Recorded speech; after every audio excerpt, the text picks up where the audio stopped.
오늘 말씀은 내 양은 내 음성을 들으며라는 말씀 제목으로 함께 은혜를 나누고자 합니다. 올 한 해 저희가 말씀으로 결단하며 말씀 가운데 하나님을 순종하는 삶을 살기를 원해서 우리가 새롭게 시작했는데, 하나님의 음성을 들어야만 목자와 양의 관계가 온전히 잘 세워져야 말씀도 실천할 수 있는 줄 믿습니다. 그래서 오늘 첫날 제가 목자와 양의 관계를 통해서 하나님의 음성을 어떻게 들어야 할 것인가 말씀을 함께 나누고자 합니다. 교회를 다닌 지 얼마 되지 않는 한 초신자 성도님이 어떤 목사님께 이렇게 묻습니다. 목사님, 어떤 분이 성경을 많이 읽어서 성경을 읽음으로 하나님의 음성을 들으라고 하는데 도대체 어떻게 말씀을 읽으면서 하나님의 음성을 들을 수 있나요? 라고 묻습니다. 저는 성경을 보면 검정 것은 글자요, 하얀 것은 종이인데 거기에서 어떻게 하나님의 음성을 들을 수 있습니까? 라고 물었다고 합니다. 우리 중에도 이런 이야기에 함께 공감하시는 분이 있을 거라고 생각합니다. 우리가 성경 말씀을 통해서 어떻게 하나님의 음성을 들을 수 있을까라는 그 말씀을 가지고 함께 은혜를 나눕니다. 오늘 본문 27절을 보면 내 양은 내 음성을 들으며 나는 그들을 알며 그들은 나를 따르느니라. 목자와 양의 관계를 하나님은 말씀을 통해서 이야기하고 있습니다. 내 양은 내 음성을 듣는다고 목자가 이야기합니다. 목자와 양의 관계는 어떻습니까? 양은 눈이 많이 어두워서 귀로 목자의 소리만 듣고 움직인다고 합니다. 목자의 소리를 듣지 못한다면 그 양은 아마 길을 잃어버리거나 아마 실족하지 않을까 생각이 합니다. 예수님은 목자와 양의 비유를 통해서 예수님은 자신을 목자라고 말씀하면서 내 양이라고 이야기합니다. 내 양은 누구일까요? 바로 저와 여러분인 줄 믿습니다. 예수님이 말씀하시는 내 양은 즉 예수님의 양. 요한복음 1장 13절에 보면은 내 양을 이렇게 이야기합니다. 이는 혈통으로나 육정으로나 사람의 뜻으로 나지 아니하고 오직 하나님으로부터 난 자라야 된다라고 말씀합니다. 저와 여러분, 하나님의 부르심에 육신의 혈통이 아니라 하나님으로부터 난 자인 줄 믿습니다. 그것이 바로 하나님의 양이라는 것입니다. 주님의 양인 것입니다. 여러분, 이 시간 내가 정말 예수님의 양인지 다시 한번 확인하는 귀한 시간이 되기를 소망합니다. 요한복음 10장 3절에 보면은 양은 그 음성을 듣나니 그가 자기의 양 이름을 각각 불러 인도하여 내느니라. 목자가 양의 이름을 불러서 인도한다라고 합니다. 사랑하는 성도 여러분, 하나님께서 우리의 이름을 불러서 세상에서 하나님 품으로 교회로 저희를 부른 줄 믿습니다. 아멘. 양들의 이름을 하나하나 부르시는 분도 예수님이시고 그 양들은 인도함을 받아서 그분을 따라가는 그러한 목자와 양의 관계라는 것입니다. 그때부터 그 양들은 목자의 음성을 알기 때문에 목자를 이제는 따라가기 시작합니다. 본문 27절에 보면은 함께 읽어보겠습니다. 27절. 내 양은 내 음성을 들으며 나는 그들을 알며 그들은 나를 따르느니라. 아멘. 믿으십니까? 아멘. 이러한 목자와 양의 관계를 볼 때 이때부터 목자와 양은 이제 생명의 관계로 밀착되어 있습니다. 그 생명의 관계는 양들을 더욱 풍성하게 이끌어가는 줄 믿습니다. 우리는 우리의 목자이신 예수님의 음성을 들어야 되는 줄 믿습니다. 우리 각각의 이름을 하나님께서 부르실 때 우리도 벌떡 일어나서 그 음성 가운데 행하는 저와 여러분 되기를 부탁합니다. 이 은혜가 우리에게 임하였고 지금도 계속해서 우리 안에 움직이고 있는 줄 믿습니다. 양은 목자의 음성을 듣지 못하면 죽음의 길로 잃어버려 실족하게 되는 것입니다. 저와 여러분, 우리 모두는 목자 예수님의 음성을 들어야만이 이 땅에서 주님과 동행하는 삶을 승리의 삶을 살 수 있는 줄 믿습니다. 목자 되신 예수님을 어떻게 따라가야 할까요? 예수님의 음성을 듣지 못하면 따라갈 수가 없습니다. 사랑하는 성도 여러분, 예수님이 예은아라고 부르면 네 하고 펄떡 일어나서 따라갈 수 있는 저와 여러분 되기를 부탁합니다. 예수님이 아무리 우리 보고 소리 질러도 듣지 못한다면 어떻게 하겠습니까? 참으로 안타깝지 않습니까?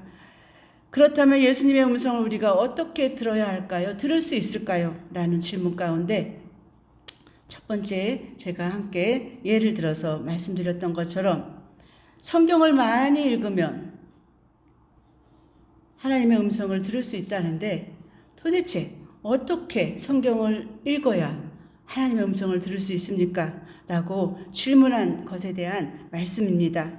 저도 역시 성도들에게 성경을 매일매일 읽으라고 권하고 또 말씀드리고 있지 않습니까? 왜 그럴까요?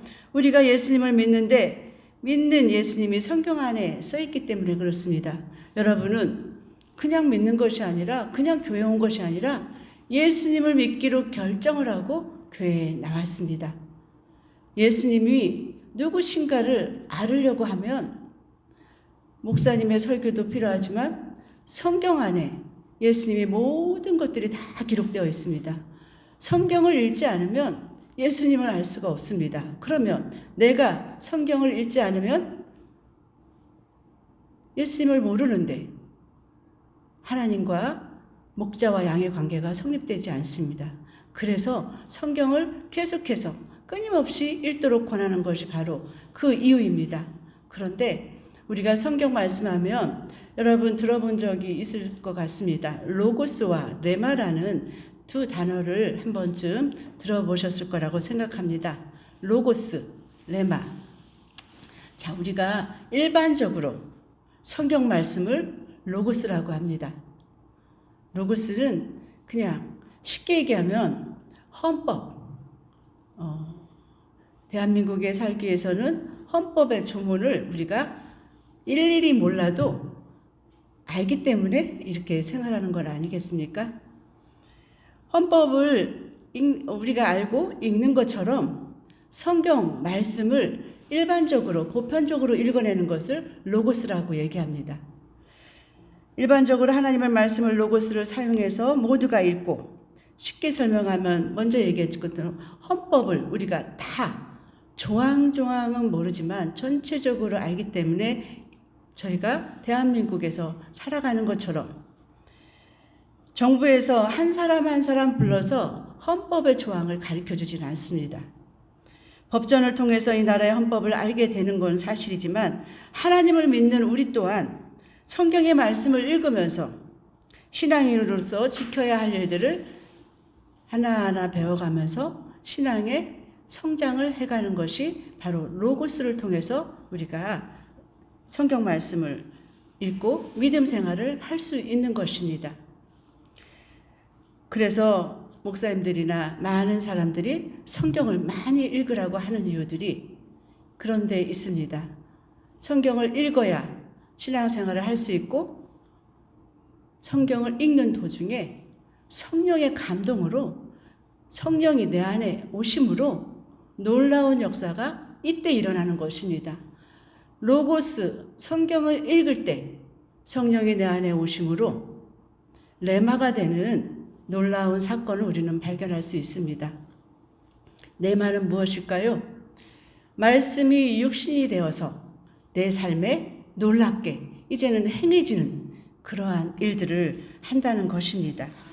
로고스와 레마 분명하게 말씀은 것은 사실이지만 일반적인 로고스가 레마가 돼서 내 삶에 놀랍게 성령을 경험하는 일들을 우리는 분명하게 한 분 한 분 경험했을 거라고 기억합니다.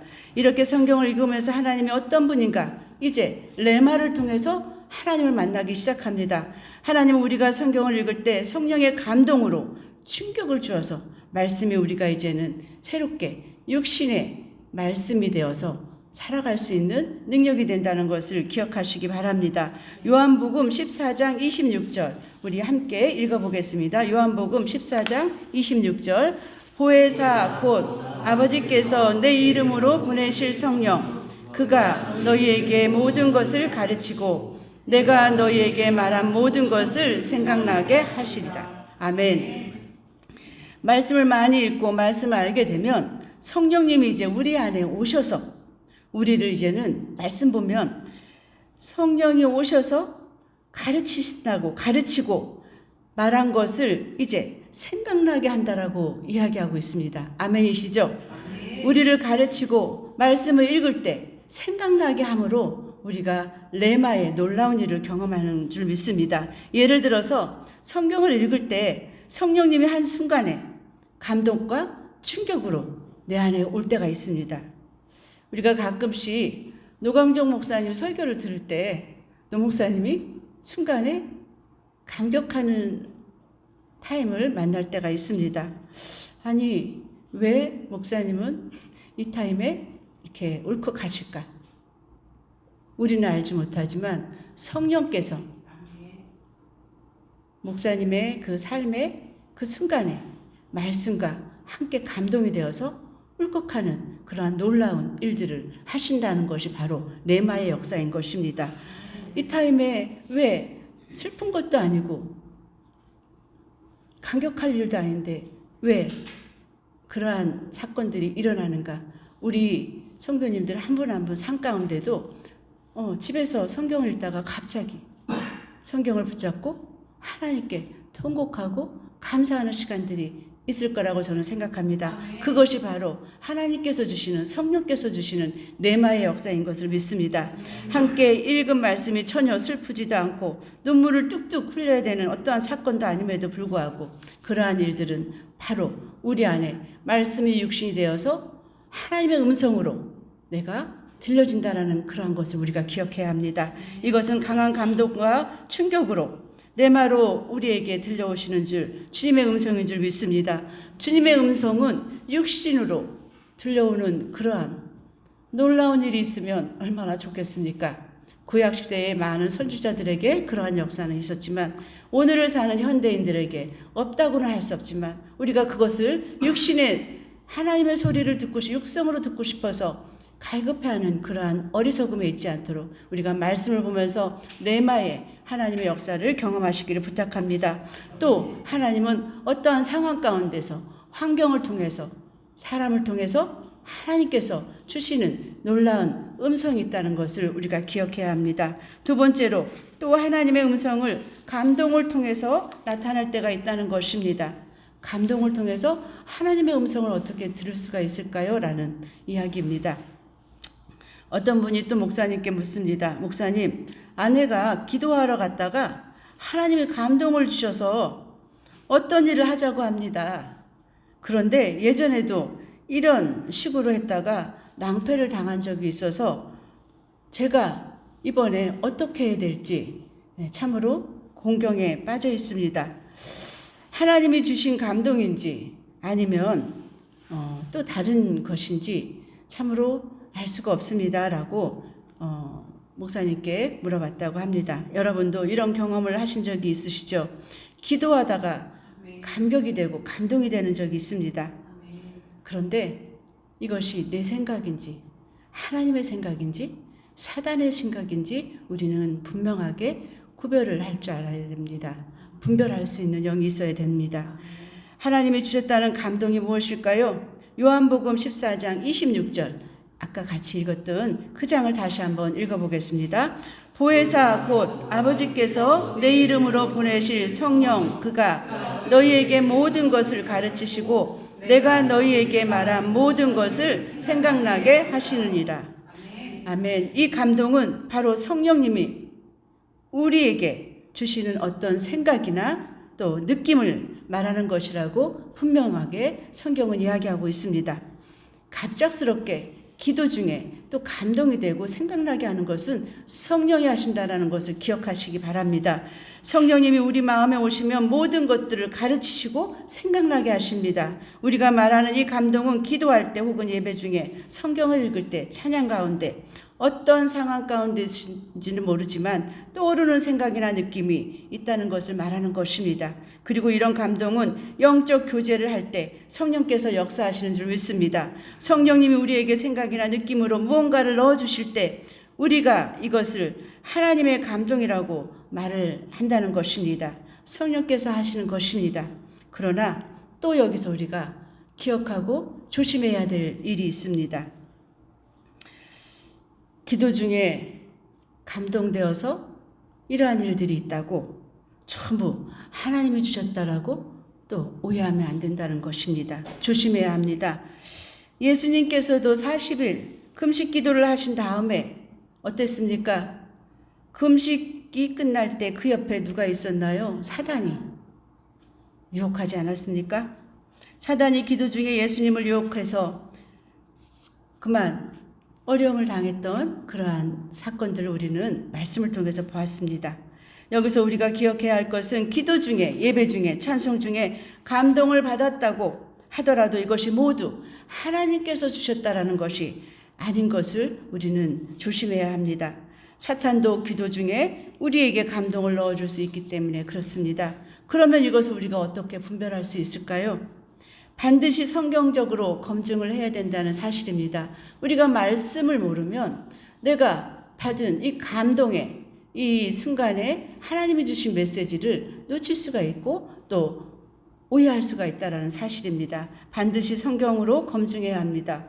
예를 들어서 기도 중에 로또를 사라는 그러한 벅찬 어떠한 생각이 난다면 어떻습니까? 성경적 한번 검증을 해보시면 분명하게 나오는 것입니다. 그것도 순간의 감격으로 나올 수 있다라고 얘기할 수 있습니다. 여러분, 이것이 하나님이 주신 걸까요? 그렇지 않다는 것 우리가 다 알지 않습니까?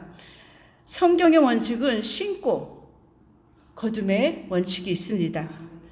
씨앗을 심어야 되고 가꾸어야 되고 꽃이 피고 열매를 맺는 것이 성경의 원리인 것입니다. 반면 사단의 원리는 무엇일까요? 수단과 방법을 가리지 않습니다. 배가 고프면 돌을 떡 덩이로 만들어서 어쨌든지 배를 불리라는 것이 사단의 원리입니다. 목적을 이루기 위해서 수단이 중요하지 않습니다. 우리가 어떤 감동을 받았을 때 이것이 하나님이 주신 것인지 사단이 주신 건지 내 생각인지 우리는 분별할 수 있는 저와 여러분 되기를 부탁합니다. 일정 기간을 두고 하나님께서 주신 그 감동의 메시지를 기도하면서 기다려야 하는 그러한 인내의 시간이 필요하다는 것입니다. 사도 바울은 빌립보서에서 이렇게 기록하고 있습니다. 빌립보서 2장 13절 함께 읽어보겠습니다. 너희 안에서 행하시는 이는 하나님이시니 자기의 기쁘신 뜻을 위하여 너희로 소원을 두고 행하게 하시느니라. 아멘. 사도 바울은 하나님이 우리를 통해 어떤 일을 하려고 하실 때 먼저 무엇을 주시나요? 소원을 준다고 이야기합니다. 소망이 있다는 것입니다. 갈망과 열망, 간절한 소망을 먼저 주시기 때문에 하나님이 주시는 그 감동의 메시지는 이러한 거라고 사도 바울은 이야기합니다. 만약에 우리가 기도하면서 어떤 감동을 받았다면 그 감동이 하나님이 주신 거라면 분명하게 소망이 있고 갈망이 있고 기쁨이 있다라는 메시지입니다. 반면에 사단이 준 거라면 감동은 되는데 왠지 그것을 하지 않으면 불편하고 두렵고 억압되고 이러한 생각이 있다는 것을 우리가 말씀 중에 기도 중에 기억해야 하는 것입니다. 억압하고 조종하고 우리를 통제하는 것이 사단이 준 감동입니다. 시간이 지날수록 불안합니다. 초조합니다. 확신이 흔들리고 해야 될지 말아야 될지 이러한 혼란스러운 상황이 벌어진다면 그것은 분명히 아무리 기도 중에 찬송 중에 우리가 말씀 중에 읽었더라도 그것은 하나님이 주시는 감동이 아니라 사단이 주는 것입니다. 분명하게 구분이 되지 않습니까? 하나님이 주신 마음은 갈라디아서 5장에 성령의 열매가 있습니다. 하나님이 주신 그러한 감동은 성령의 열매가 있는 줄 믿습니다. 희락과 온유와 화평과 기쁨과 여러 가지 9가지 열매가 우리 안에 샘솟는다는 것을 우리가 기억해야 합니다. 가룟 유다가 사단이 넣어준 생각 때문에 그만 분별하지 못하고 나중에 자살까지 하는 그러한 소동이 벌어지지 않았습니까? 우리는 우리에게 감동이 올 때 반드시 그것이 하나님으로부터 왔는지 사단으로부터 왔는지 분별할 수 있는 저와 여러분 되기를 부탁합니다. 감동으로 주시는 하나님의 음성은 분명히 있습니다.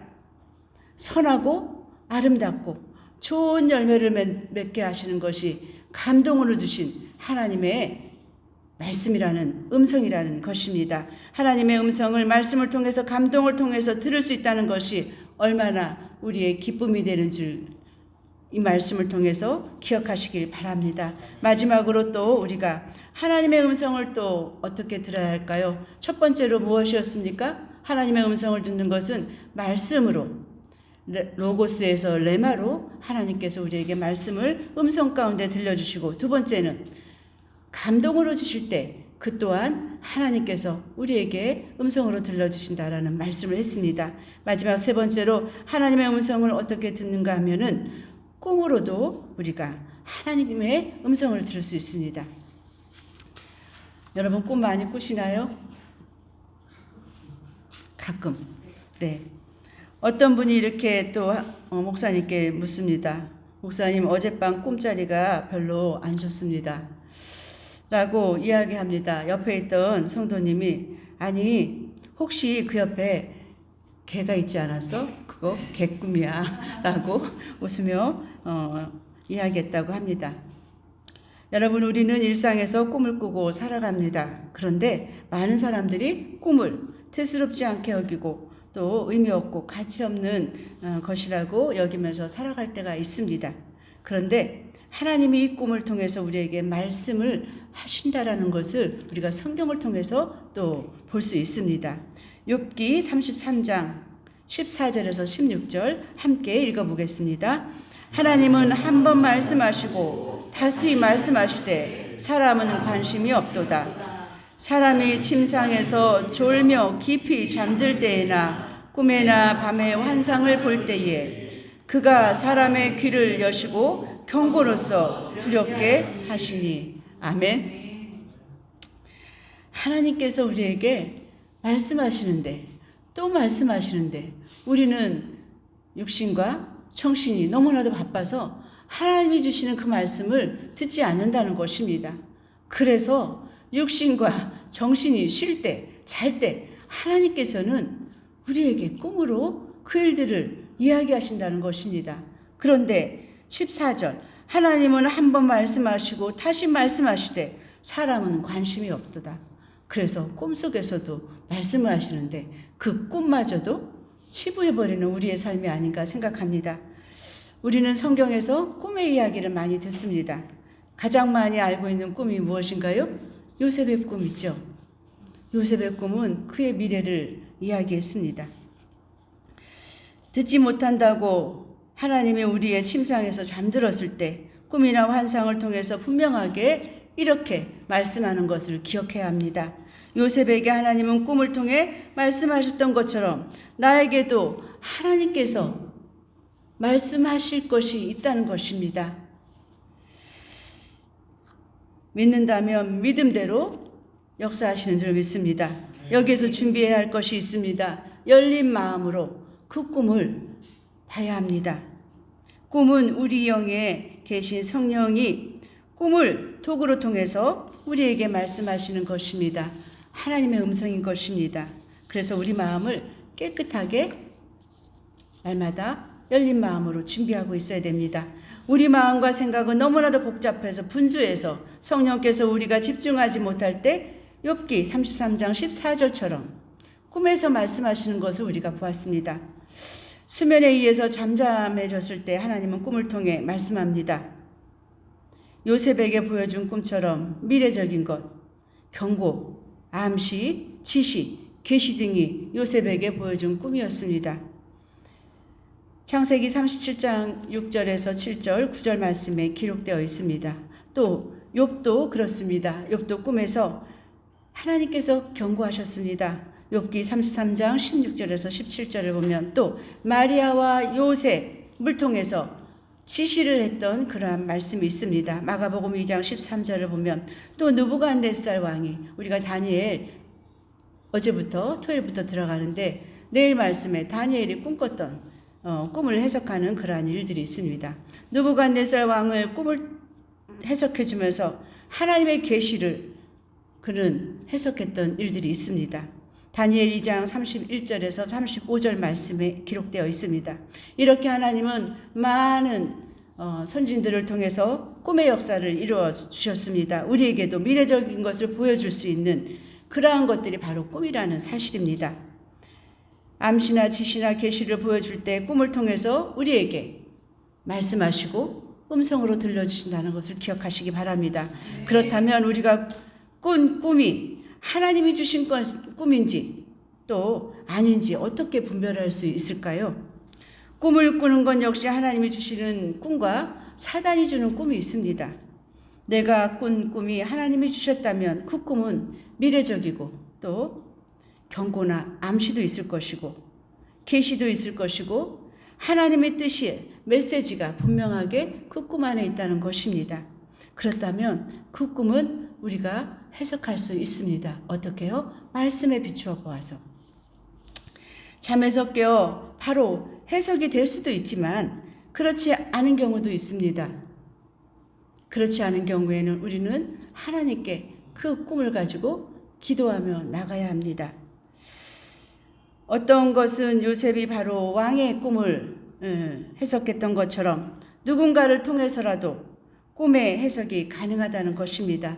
하나님께서 주신 꿈이라면 다니엘이 느부갓네살 왕의 꿈 해석도 그렇습니다. 누군가를 통해서 꿈이 해석되는 것입니다. 사랑하는 성도 여러분, 꿈 해석이 가능하다고 해서 끝까지 그 꿈을 해석하려고 찾아다니다가 또 시험에 드는 경우가 있습니다.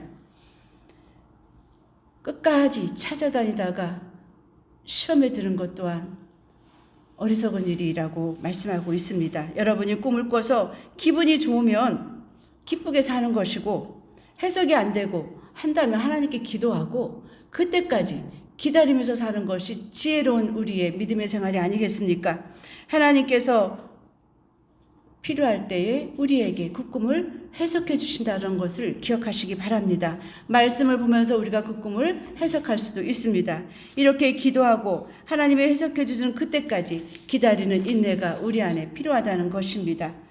그때까지 기다리면서 오늘도 성실하게 살아갈 때 하나님께서 지혜로운 자라고 칭찬하는 자들이 아니겠습니까? 너무 꿈에 집착하면서 그 꿈에 매어서 힘들게 살아가는 어리석은 자들이 되지 않기를 부탁합니다. 이러한 것들이 하나님이 주신 꿈이라는 것입니다. 그런데 사단도 우리에게 꿈을 꾸게 한다는 것입니다.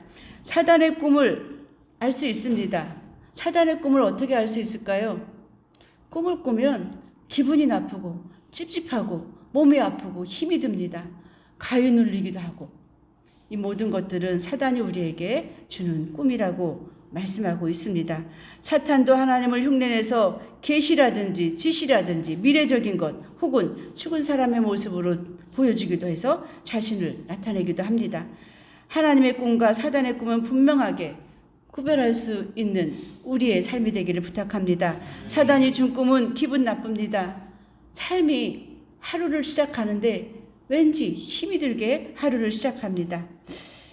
해석이 안 되고 하나님께 기도하며 이런 꿈을 꾸었다면 바로 하나님, 내가 해석할 수 없는 이 힘든 꿈 하나님께 올려드립니다. 기억나지 않게 해주시고 하나님 생각나지 않게 해주세요 하면서 나사렛 예수 이름으로 담대히 하나님께 기도하는 저와 여러분 되기를 부탁합니다. 말씀을 정리합니다. 주님은 우리에게 목자와 양의 관계를 이야기합니다. 목자와 양의 관계. 제가 예전에 성기동 교회에서 성가대에 계셨던 솔리스트가 갓난아기를 낳아서 있었던 기억이 납니다. 그 아이를 2층에 잠옷실에서 어떤 집사님께 맡기고 본인은 성가대에서 찬양을 하는데 아무도 자기의 그 울음소리를 듣지 못하는데 그 엄마는 그 아이의 울음소리를 듣고 찬양이 끝나자 살며시 나가는 것을 보았습니다. 너무나도 놀라운 일이 아니겠습니까? 아무도 그 울음소리를 들은 사람이 없는데 이 엄마는 자기 아이의 울음소리를 먼 밑에서 어렴풋이 듣고 달려가는 것을 보고 목자와 양의 관계가 바로 이런 모습이 아닌가 생각합니다. 우리가 세미한 우리의 음성도 주님은 들으시고 또 우리 또한 주님의 음성을 말씀으로 듣고 삶 가운데 행복한 삶을 사는 저와 여러분 되기를 새해를 통해서 시작하는 이 결단의 시간에 말씀을 통해서 하나님의 음성을 듣는 우리 모두가 되기를 부탁합니다. 함께 이 말씀을 기억하시면서 결단의 기도를 하기를 원합니다. 목자와 양의 관계를 다시 한번 정립하기를 원합니다. 말씀을 듣고 행할 때 환경 속에서, 꿈 속에서, 또 말씀 속에서 보여주시는 그러한 하나님의 말씀을 다시 한번 소홀히 하지 않고 하나님의 음성으로 믿고 하나님의 음성에 구별하면서 하나님께 하나님 이 한 해는 말씀으로 주님의 음성을 온전히 분별하며 나갈 수 있게 해달라고 하나님 어떤 것에서 마음 빼앗기지 않게 해달라고 말씀으로 승리하게 해달라고 주님의 음성을 사모하며 주여 한번 부르시고 기도합니다.